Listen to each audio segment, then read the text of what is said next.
Hey, all right, Mr. Robinson here. So, look, I'm going to go through the last part of the not executive, excuse me, legislative branch that we're going to be studying. All right, so I'm going to give you a pretty decent amount of information here. I put this PowerPoint on Canvas.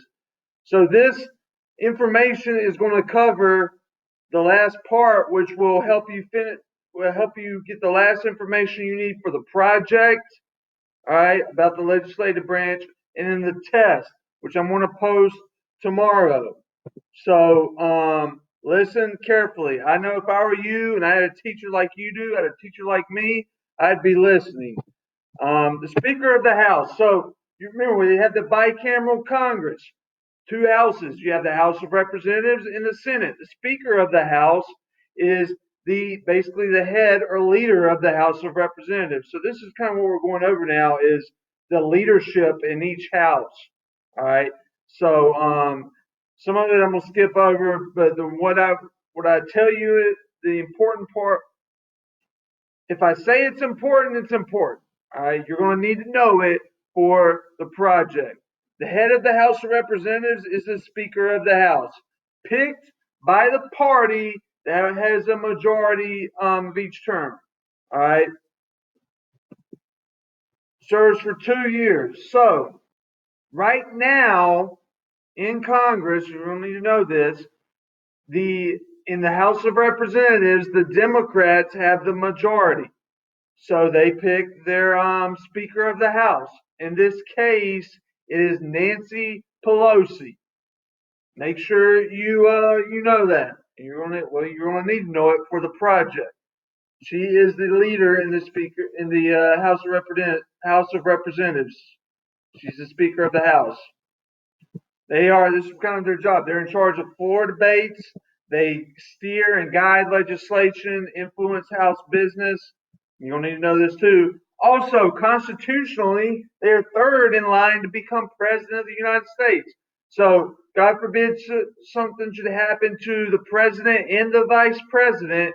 Constitutionally, you have the Speaker of the House is next in line.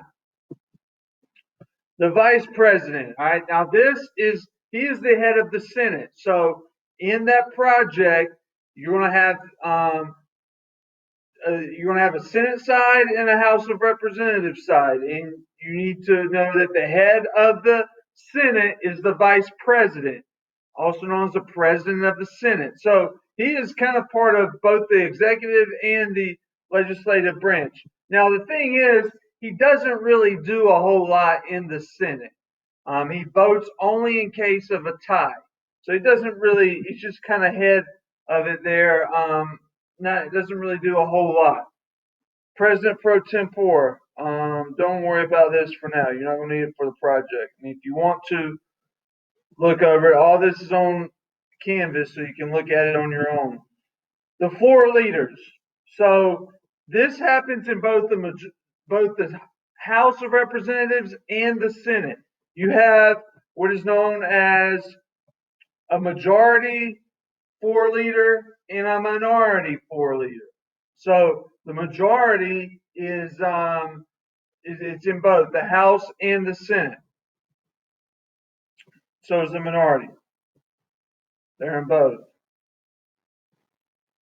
And so what they do is, remember, because America is a two-party system, Democrats and Republicans, is they basically help out their own party in each house.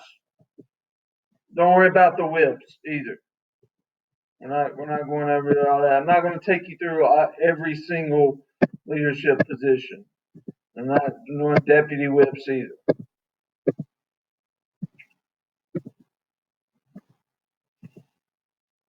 The won't ads, you already did that.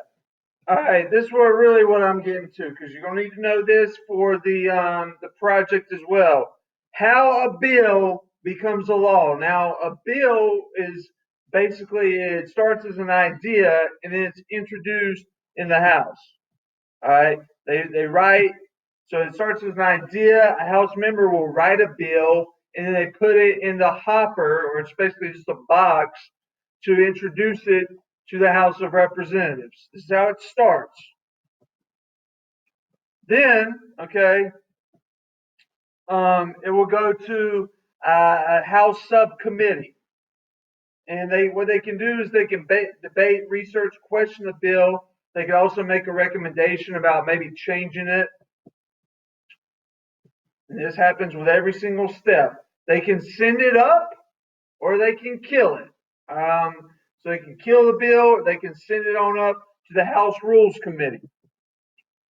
At the House Rules Committee, they decide if and when it will be discussed in the House of Representatives. So now they have four options. They can move it on up to the floor of the House of Representatives. We use an acronym for this. They can amend it or send it back to the committee, replace it and send it back, or they can kill it. So the acronym will be PARK.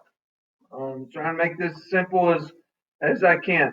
So they can pass it on, they can amend it and send it back, they can replace it and send it back, or they can just kill it.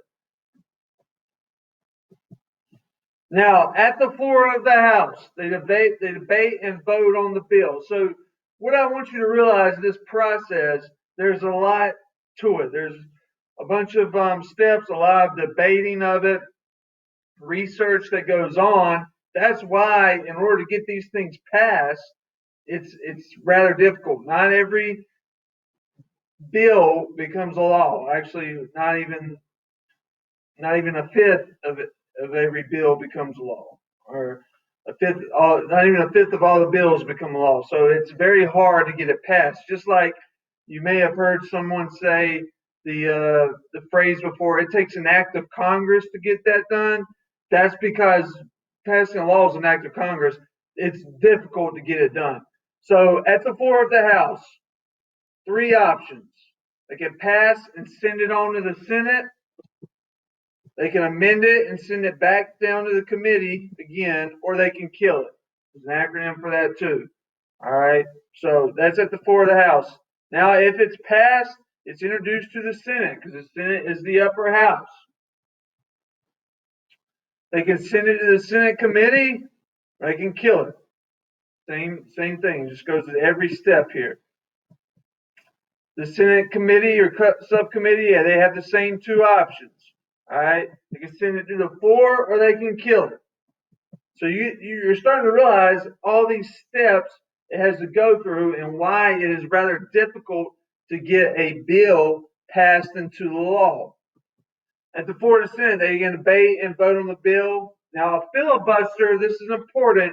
A filibuster is basically where it says talk a bill to death, and this has been done before, where a member that does not want a member of the Senate that doesn't want the bill passed, they will just sit there and maybe read from a book, read from the Bible forever. I mean, for as long as it takes until everybody gets tired and says, "All right, no, we're not going to pass the bill." It's what's called a filibuster. Cloture that limits a filibuster. The floor of the Senate, they have three options. They can send it on to a joint committee, they can send it to the president, or the third one, you probably guessed it, they can kill the bill. Now, the joint committee, it goes to the joint committee. So they debate, research, and once it leaves there, again, both houses again have to vote on the bill. So it's a very laborious process. Then, if it goes to the president, he can sign the bill, sign it into law. He can veto the bill, goes back to the start. Or he can pocket veto it after 10 days. So something I used to do when I had students in my classroom is I would have them come up with a classroom law, and then they would always come up with a law that all the students wanted, such as unlimited cell phone use, 15 minutes of free time, all that. Well, so they would all get passed because everybody wanted this. Then it goes to the president. Well, who's the president in this classroom? That's me. So I'm vetoing that bill. But here's the other thing now. If the president vetoes the bill, if he signs it, it becomes law. All All right, it's not in session. The bill dies. So we're not going to get into this. But if the president vetoes it, then the Senate they can override the veto with 2/3 vote. But that's that's what I say in my classroom, that there is no overriding my veto. But that's the way that the Senate can override the president's veto, and that's happened before. So yeah, don't worry about this. I'm not going to have you do this activity. But so on Sunday, you're going to have a bill to law assignment, which was I posted yesterday. Okay. Then you're going to have the project, Citizens Guide to Congress project, and then you're also going to have the test due. All right. So let's make sure we get those done by Sunday. If you have any questions about anything, email me, please.